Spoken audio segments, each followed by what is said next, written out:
25 साल की गिरावट बताना चाहता हूँ। पहले कहीं बाहर जाना होता था तो बाप से पूछने की हिम्मत नहीं होती थी। माँ से कहता था माँ मुझे बाहर जाना, पिताजी से परमिशन दिलाते। माँ परमिशन दिलाती थी तो मैं बाहर जा पाता था। फिर मैं बाप की आज्ञा से बाहर जाने लगा। फिर मैं बाप को बता करके बाहर जाने लगा। फिर मैं बाप को बिगर बताए बाहर जाने लगा। और आज बाप की हिम्मत नहीं जो मुझसे पूछ ले बेटे तू कहाँ जा रहा है।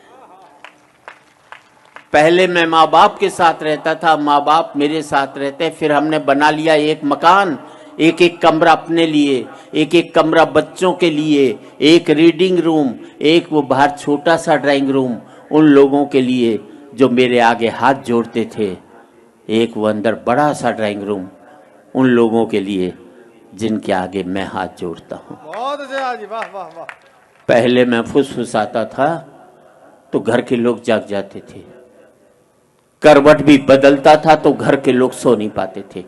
और अब जिन दरारों की वजह से दीवारें बनी थी, दीवारों में भी दरारें पड़ गई।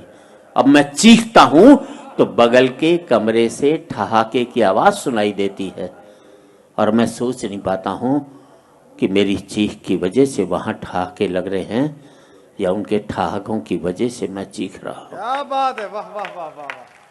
आदमी पहुंच गया चांद तक, बड़ी तरक्की की साहब। अनपढ़ थे तो सरदार पटेल को चुनते थे, पढ़े लिखे हो गए तो फूलन देवी को चुन करके भेजते। बहुत अच्छे, बहुत। आदमी पहुंच गया चांद तक, बड़ी तरक्की की साहब।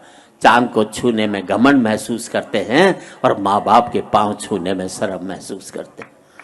आदमी पहुंच गया चांद तक, पहुंचना चाहता है, मंगल तक खोजना चाहता है सूर्य के रहस्य, लेकिन नहीं पहुंचता भाई के दरवाजे तक।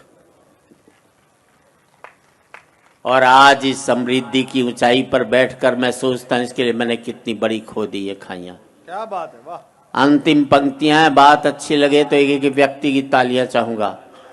अब मुझे अपने बाप की बेटी से अपनी बेटी अच्छी लगने लगी है। बहुत अच्छे, वाह जी वाह।